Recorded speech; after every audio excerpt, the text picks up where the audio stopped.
تقوم سندريلا بفرك الأرضية، وملابسها الرثة تتناقض بشكل صارخ مع المنزل الفخم. سندريلا، هل غسلت الأطباق؟ تصرخ الأخت الكبرى بصوت حاد ومطالب.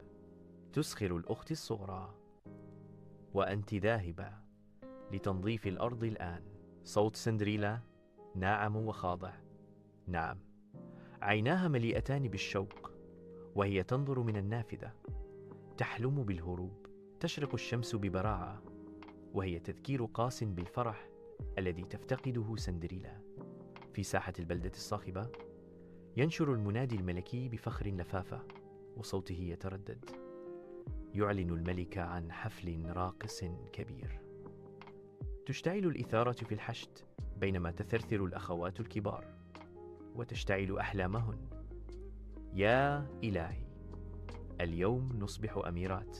كلمات زوجة الأب القاسية قطعت أمل سندريلا. أبق في المنزل، ليس لديك مكان في الحفل.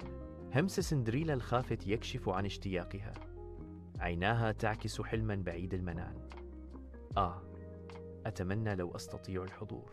تحت ضوء القمر الهادئ تبكي سندريلا بهدوء في الحديقة، وشكلها عبارة عن ظل في مواجهة الليل.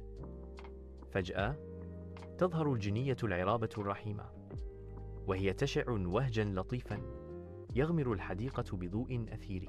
بصوتها الناعم والمطمئن تتحدث العرابة: لا تحزني يا عزيزتي، أنا هنا لمساعدتك.